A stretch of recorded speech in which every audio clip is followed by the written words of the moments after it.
안녕하십니까, 권준호입니다. 자, 이번 시간에는 제 8장 연력학에 대한 부분을 보겠습니다.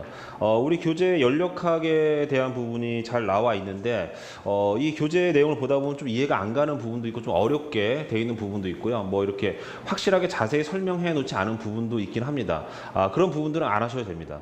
여기 나와 있는 내용 중에서도 우리가 필요한 부분만 학습을 하시면 됩니다. 자, 연력학 첫 번째 이제 연력학 기본 법칙에 대한 부분을 볼 건데요. 이 부분이 뒤에 보시면 8.3절에 연력학의 기본 법칙 이렇게 나와 있고요. 거기에 연력학 제1법칙과 제2법칙 두 가지에 대한 부분이 나와 있습니다. 자, 연력학 제1법칙은요. 에너지 보존에 관한 법칙이다. 에너지는요, 여러 가지 상태 변화가 있거든요. 예를 들어서 우리가 이제 베르누이의 정리에 의해서 위치 수도, 그 다음에 압력 수도, 속도 수도인데 전체적인 수도는 항상 일정하다. 얘가 상태가 변화가 될 뿐이지 에너지의 합은 항상 일정하다. 이렇게 말씀을 드렸지 않습니까? 연력학에 대한 그 열 에너지도 마찬가지로 이 안에 들어왔을 때 열 에너지가 일 에너지로 바뀔 수도 있고 뭐 위치 에너지로 바뀔 수도 있고 바뀌지만 상태는 바뀌지만 그 크기는 항상 일정하다라는 거거든요. 그게 에너지 보존 법칙 제1법칙입니다. 그 다음에 이제 두 번째 연력학 제2법칙은 뭐냐? 방향성에 대한 이야기다. 즉 온도는요, 높은 곳에서 낮은 곳으로 이동하게끔 되어 있습니다. 흐름이, 열의 흐름이. 그 다음에, 일은 모두 다 열로 바꿀 수가 있습니다. 자, 그런데 열은요, 다시 일로 바꾸려고 했을 때 100% 일로 변환이 안 됩니다. 이게 방향성에 대한 이야기입니다. 되게 단순합니다. 그 정도만 알고 계시면 되고요. 우리 교재에 이제 나와 있는 내용도 한번 확인해 봐야 되겠죠. 자, 연력학 제1법칙, 에너지 보존 법칙이다. 첫 번째, 위치 에너지와 운동 에너지의 합은 일정하다. 에너지의 형태는 바뀌지만 에너지 양은 어떻게 된다고요? 불변이다. 자, 그 다음에 열과 일은 다 같이 에너지의 일종으로서 상호 간의 변환이 가능하다. 이렇게 되어 있습니다.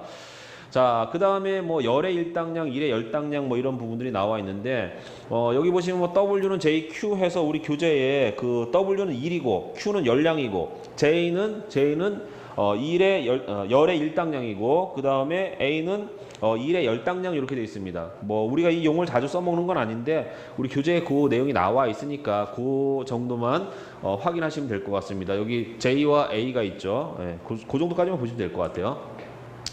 자, 그 다음에 우리가 열을 뭐 일로 바꾼다든지 일을 열로 바꿨을 때 1kcal는 427kg 메타. 그 다음에 1kg 메타는 427분의 1kcal 뭐 이런 관계를 가지고 있다라는 거. 열과 일을 서로 상호 변환이 가능하다라는 걸 이제 알고 계시면 될 것 같습니다. 자, 이렇게 그림 참고하시고요. 외우실 필요는 없어요. 자, 그 다음에 연력학 제2법칙. 자, 방향성에 대한 이야기다라고 아까 말씀을 드렸죠. 자, 에너지의 흐름이나 형태의 변화에 대한 방향성을 가리키는 법칙이다. 자, 이거 뭐라고 되어 있냐면 일은 쉽게 모두 열로 변하지만 거꾸로 열은 모두 일로 바꿀 수가 있습니까? 없습니까? 없다는 얘기죠. 예, 요 정도만 아시면 돼요. 자, 그 다음에 자연 상태에서는 열은 고온의 물체로부터 저온의 물체로의 이동을 하지만 반대로 저온의 물체로부터 고온의 물체로 이동하는 것은 불가능하다. 그래서 열이라는 것은 고온에서 저온으로 이렇게 이동한다. 이렇게 보시면 될 것 같습니다. 자, 이제 뭐 그런 어떤 관계를 나타내는 겁니다. 그래서 뭐 열원이 있고 열원에 의해서 일을 하고 온도가 뭐 낮은 물체 이렇게 돼 있고 열 에너지를 일로 변환하기 위해서는 열원보다 온도가 낮은 물체가 필요하다. 그래서 앞에서 우리가 복수기라든지 이런 것들 제가 말씀드렸죠. 그래서 온도도 낮아야 되고 압력도 낮아야 되고 뭐 이렇게 이런 관계가 있다. 이게 그 기력 발전에서 사용하는 어떤 기본적인 메커니즘, 뭐 뒤에 가시면 카르노 사이클, 랭킹 사이클 이렇게 공부할 건데 이런 내용이 적용이 된 거죠. 자, 그 다음에 열과 일과의 관계, 뭐 현열, 잡열, 엔탈피 뭐 이런 부분들을 볼 겁니다. 자, 현열. 자, 보겠습니다. 우리 교재에 이 부분이 현열은 어디에 나와 있냐면요. 뒤에 보시면 쭉 넘어가셔서 온도에 대한 부분이 뒤에 나와 있습니다. 그래서 현열. 자, 어떤 물체에 열을 가하면 그 물체 내에 축적될 내부 에너지는 증가하게 되지만 그와 동시에 외부에 대해서도 그 어떤 일을 하게 된다.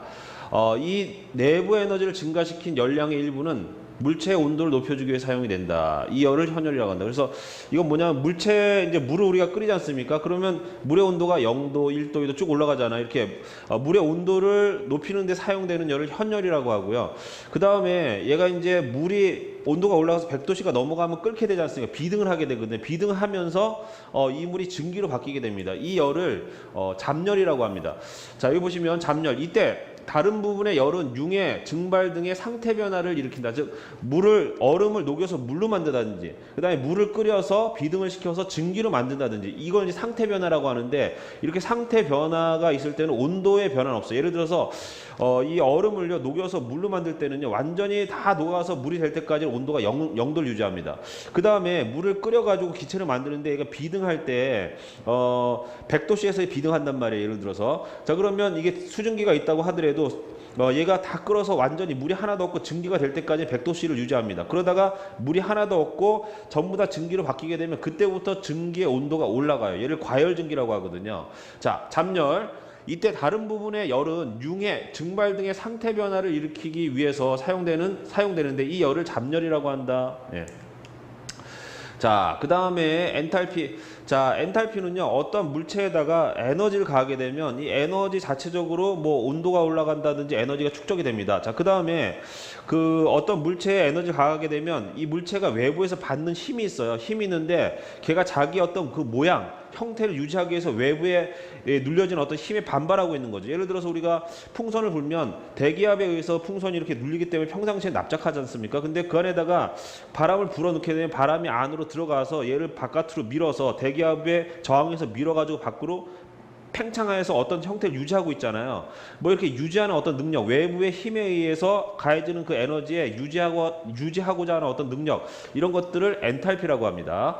자, 보면요, 엔탈피는 화력발전소의 열 계산상 중요한 것으로서 APV는 기체 1kg이 일정한 압력 P에 대해서 비체적 V를 최적을 차지하기 위해서 외부에 하는 일이라고 말할 수가 있다. 아, 그래서 우리가 풍선이 빵빵하다, 아니면 축구공이 탱탱하다, 이런 것들은 그 안에서 어떤 엔탈피의 개념으로 내가 외부에서 압력이 누르고 있지만 그 압력에 저항해서 계속해서 자기 형태를 유지하는 거, 이게 엔탈피의 개념이다 라고 보시면 됩니다.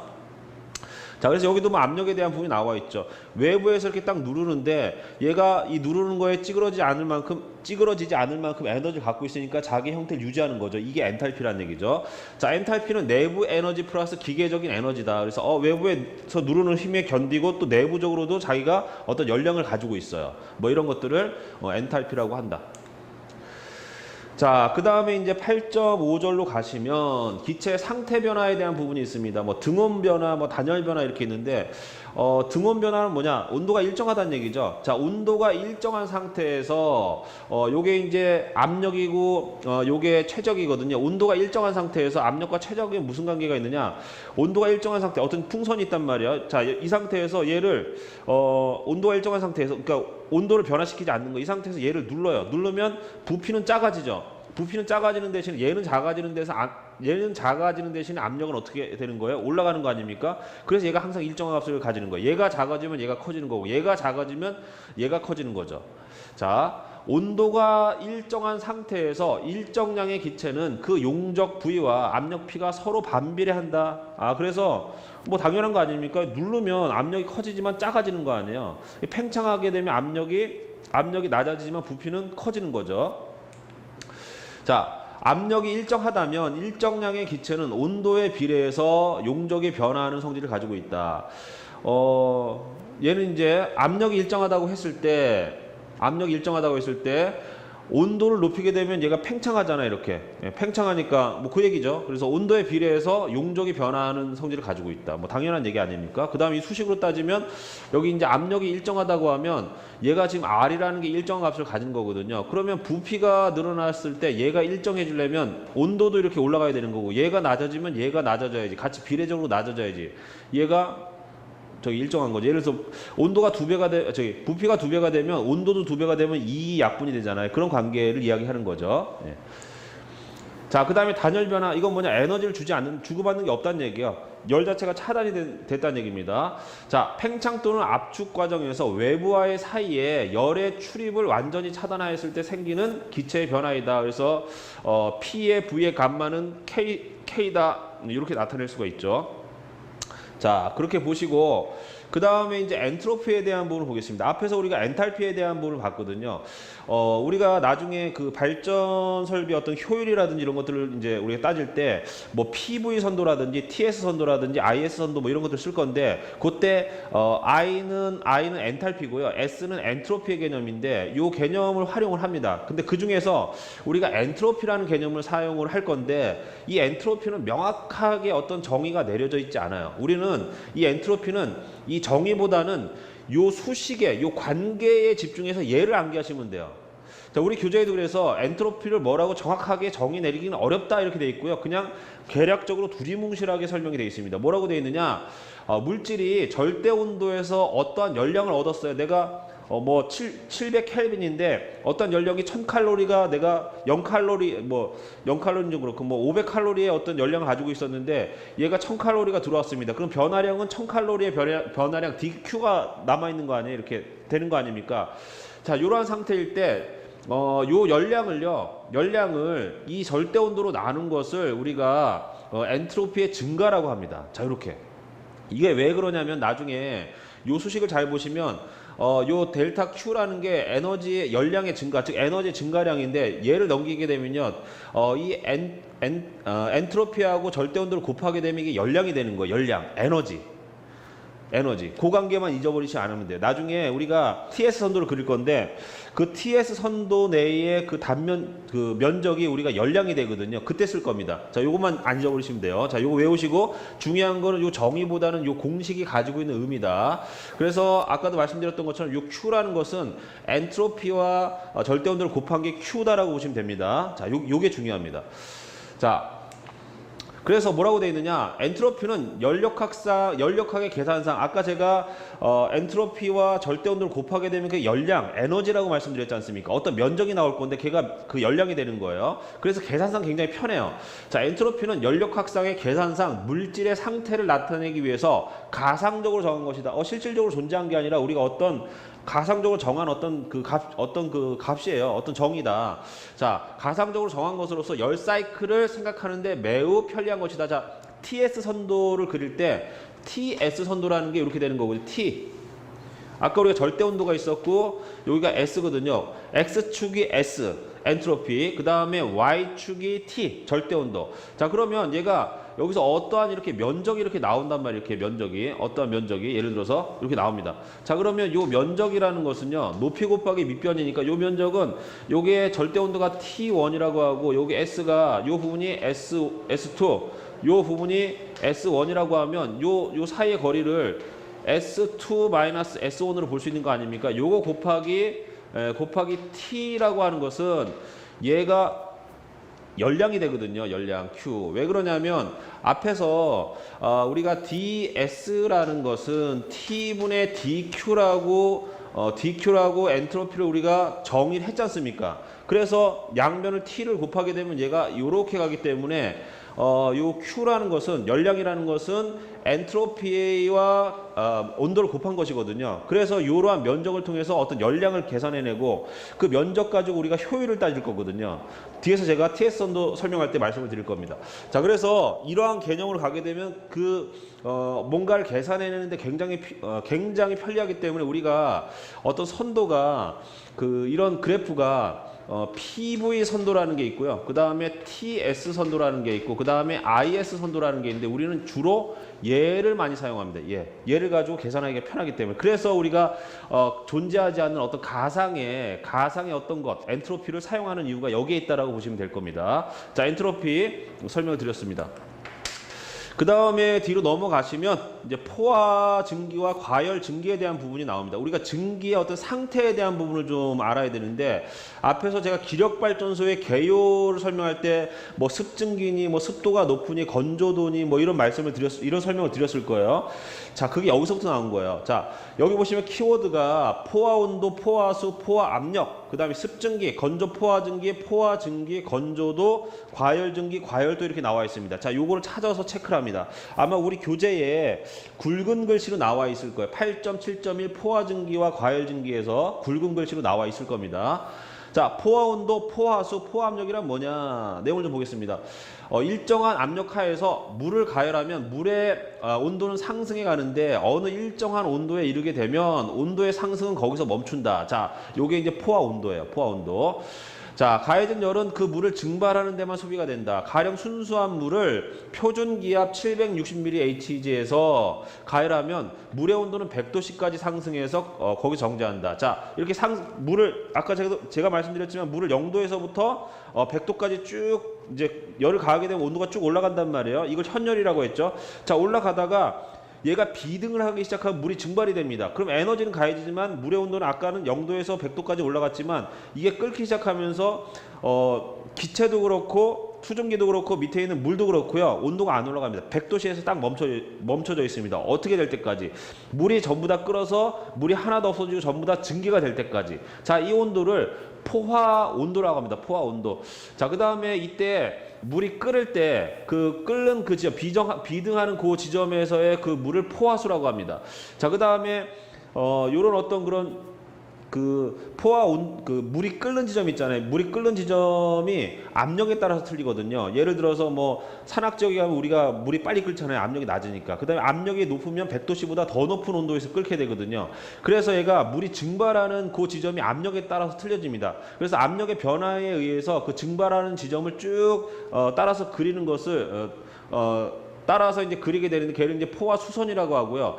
그 압력에 따라서 물이 끓는 그런 관계가 바뀌게 되는데 그때 그런 관계들을 포화 압력이라고 합니다. 제가 말을 좀 약간 뭐 이제 어렵게 했는데 이제 그렇게 이해하시면 되고 우리 교재에 있는 내용을 보시면 조금 더 쉽게 이해를 하실 거예요. 자, 내용을 보시면 이 온도를 그 압력에 대한 포화 온도라고 한다. 아까 우리가 1기압에서 100도씨에 끓지 않습니까? 그래서 그때의 온도를 그 100도를 포화 온도라고 하고요. 아까 얘기한 그 1기압이라는 것이 이제 그 포화 압력이 되는 거죠.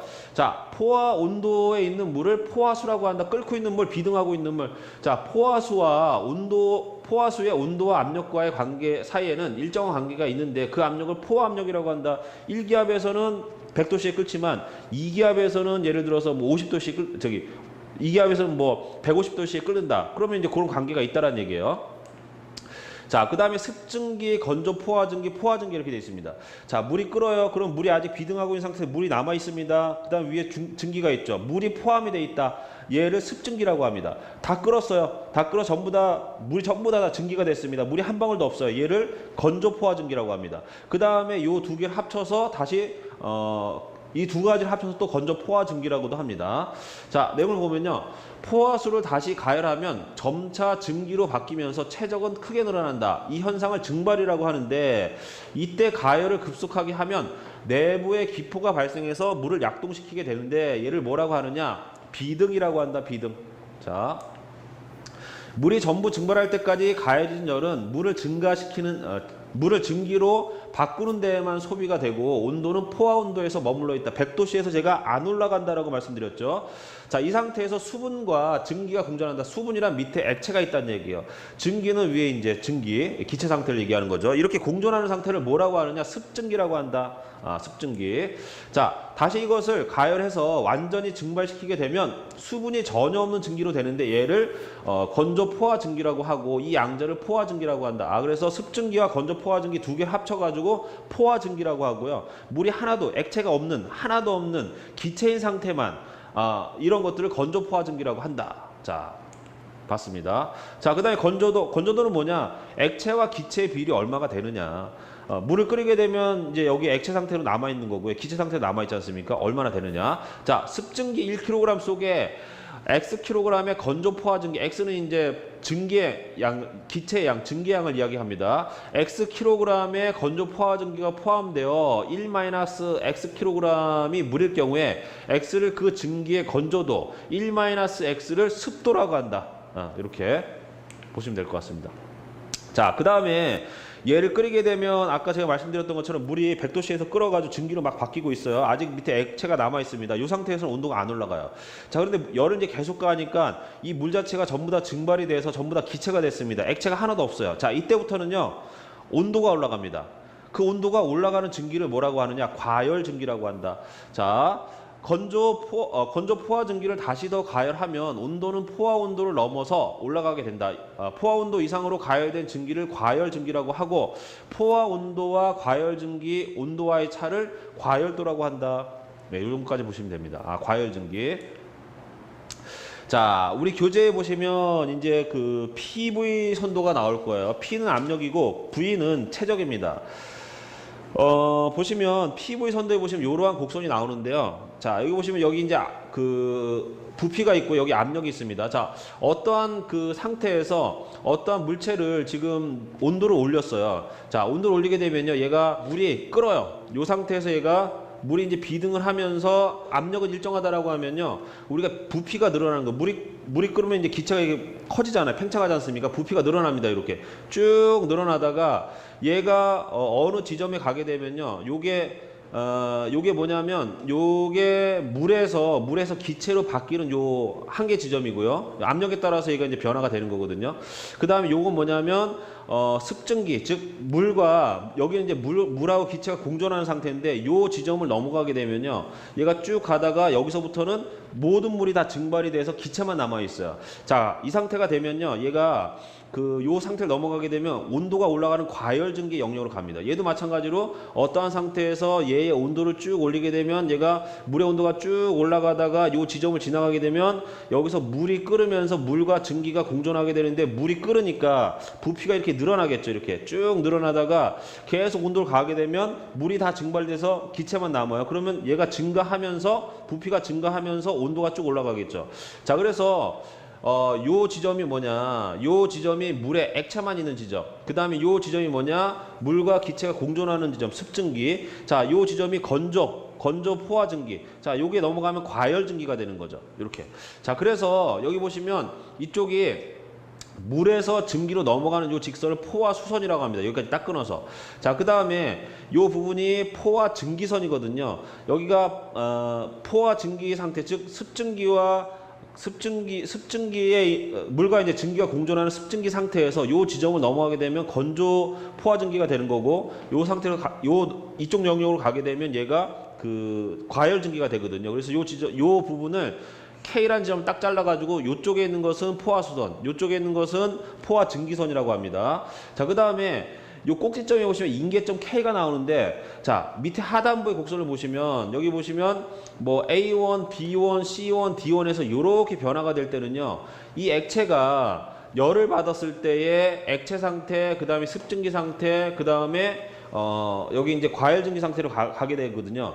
여기 포화 증기 있는 요 영역 습증기 상태는요, 여기서 비등이라는 어떤 단계를 거치게 됩니다. 물이 끓어가지고 증기로 바뀌게 되는데, 요 인계 지점을 가게 되면 얘가 바로 이렇게 넘어가거든요. 이거 뭐냐면 이 꼭지점에서 바로 넘어간다는 건 이걸 타고 지나가기 때문에 여기를 통과하는 영역이 없잖아요. 이건 뭐냐면 얘가 어느 지점에서 갑자기 액체에서 기체로 그냥 넘어간다는 얘기야. 비등하는 단계가 없다는 얘기입니다. 이런 게 이제 인계점이라고 하는데, 그러니까 물의 인계점의 조건이 뭐냐면요, 임계 온도는 374.15도씨가 되는 거고, 압력은 225.65도씨. 그러니까 압력이 225.65 기압. 이럴 때에 온도가 374.15도씨가 되면 얘가 갑자기 물에서 비등하지 않고 바로 증기로 바뀐다는 얘기예요. 이렇게 되어 있습니다. 자, 어렵지 않으니까 제가 구분을 해 놓은 것처럼 이렇게 암기를 하시면 됩니다. PV 선도. 자, 그 다음에 아까 제가 그 엔트로피에 대해 설명할 때 TS 선도에 대해서 잠깐 말씀을 드렸는데, 보시면 PV 선도는요, 이 Y축이 압력이고요, 그 다음에 X축이 이게 최적이거든요. 이렇게 되는데, TS 선도는요, T가 이게 절대 온도입니다. Y축이 T고요. 그 다음에 X축이 엔트로피입니다. 엔트로피라는 게 아까 제가 이 설명을 드렸죠. DS라는 건 뭐냐? 어떠한 온도에서 어떠한 열량을 받았을 때 이 열량을 받은 증가된 열량을 그때의 절대 온도로 나눠준 것을 엔트로피의 증가라고 설명했습니다. 그래서 이 수식으로부터 dQ라는 것은 ds에다가 t를 곱해준다.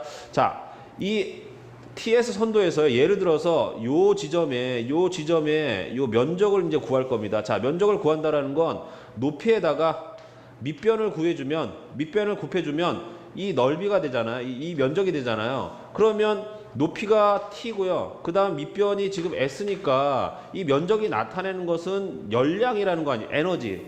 예, 그런 걸 지금 나타내고 있습니다. 자, TS 선도 여기 똑같이 아까 그 PV 선도를 TS 선도의 형태로 이렇게 바꿔준 거거든요. 이게 포화 수선이고 포화 증기선이거든요. 이게 그 다음에 이게 인계점 아닙니까? 이렇게 바꿀 수가 있어요. 자, 그래서 PV 선도를 TS 선도 형태로 바꿔줬다. 자, 우리 교재에 보시면 이거에 대한 설명이 나와 있는데 제가 말씀드린 그 내용하고 똑같습니다. 내용을 좀 확인을 좀 해볼까요? PV 선도 먼저 보겠습니다. PV 선도. PV 선도는 뭐라고 되어 있느냐? PV 선도. 자, 요게 이제 포화 수선이고요. 그 다음에 얘가 포화 증기선이고, 그 다음에 요 합한 것을 포화 한계선이라고 하고, 얘를 인계점이라고 하고, 얘가 임계 온도, 임계 압력이 정해져 있습니다. 이거 암기하셔야 돼요. 자, 내용을 좀 보겠습니다. 8.7.2 PV 선도.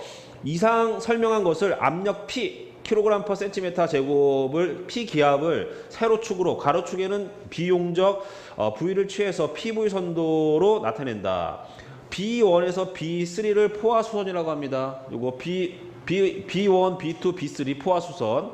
자, 그 다음에 그 옆에 보시면 C1, C2, C3, C1, C2, C3 여기까지를 뭐라고 하느냐? 포화 증기선이라고 제가 저기 적어놨죠. 이렇게 되어 있습니다. 자, 그 다음에 이 두 개를 합쳐서 뭐라고 했습니까? 이 양자를 합쳐서 포화 한계선이다 이렇게 되어 있습니다. 또는 포화선이라고 한다 이렇게 되어 있고요. 그 다음에 그 밑에 보시면 이때 두 개의 포화선 B1과 B3와 B1에서 C1에서 C3는 압력이 높아감에 따라서 점점 얘가 압력이 높아지니까 점점 근접해서 여기서 만났죠. 얘를 인계점이라고 합니다. 자, 그래서 근접해서 드디어 K점에서 일치하게 된다. 이 점을 인계점이라고 하며 이때 온도와 압력을 각각 임계온도, 임계압력이라고 한다. 물의 임계점의 온도는 374.15도씨이고 압력은 225.65 기압이다. 일반적으로 임계압력 이상을 초임계압이라고 하는데 임계압 이상의 영역에서는 임계점을 지나는 등온선이 물과 증기의 경계를 가리키고 가열로 임계점에 도달한 물은 용적의 변화 없이 곧 증발 과정을 거치지 않고 바로 물로부터 증기로 바뀌게 된다. 증발 과정이랑 비등하는 거죠. 그런 게 없다라는 거죠. 자, 그 다음에 TS 선도에 대한 부분을 제가 설명드렸는데 이 공식을 잊어버리지 않으면 돼요. 잊어버리지 않으면 됩니다. 자, 내용을 보시면요. TS 선도는 그림 8.6과 같이 절대온도 T를 세로축으로, 자, 여기 절대온도 T의 세로축으로 돼 있죠. 그 다음에 엔트로피 S를 가로축으로 잡아준 선도로서 K는 인계점이다. 자, K 아까 똑같이 적용이 된다고 말씀드렸지 않습니까? K는 인계점이다. 자, 이렇게 돼 있고 엔트로피 DS는 T분의 DQ라는 수식이 여기 나와 있습니다. 이게 중요하다는 얘기죠. 엔트로피에 관련된 정의하고 이 수식이 중요한 겁니다. 자, 그래서 DS는 T분의 DQ의 식으로 DQ는 T 곱하기 DS로 1호부터 TS 선도 내의 면적이 뭐를 나타내고 있습니까? 요 면적이 열량을 나타낸다. 이 면적이라는 게 높이에다가 밑변을 곱한 거 아닙니까? 그럼 밑변은 엔트로피가 되는 거고 높이는 절대온도가 되는 거니까 얘와 얘를 곱하면 면적이 되는데 이 면적 자체가 이 수식에 의하면 얘가 열량이라는 거죠. 열량. 자, 그 정도까지 보시면 될 것 같아요. 이렇기 때문에 우리가 이 엔트로피를 상당히 자주 활용을 해서 우리가 어떤 그 발전소의 효율이라든지 이런 것들을 우리가 검토하게 되는 겁니다. 자, 이렇게 해서 TS 선도까지 마무리했고요. 뒤에 보시면 IS 선도가 나오는데 IS 선도는 그냥 그 내용만 기본적으로 알고 계시면 되고요. 우리가 이거 안 써먹습니다. 예, 알고만 계시면 돼요. 그냥 한번 보시고 별로 큰 의미는 없습니다. 자, 이렇게 해서 우리가 8.7절까지 내용을 좀 봤고요. 그 뒤에는 우리가 지금까지 배운 연력학을 가지고 여러 가지 이제 뭐 카르노 사이클이나 랭킹 사이클이나 뭐 제열 사이클, 재생 사이클, 재생 제열 사이클 뭐 이런 것들을 이제 검토하고 그 다음에 효율에 대한 부분을 우리가 같이 좀 볼 겁니다. 자, 이렇게 해서 8.7절까지 마무리를 하겠습니다.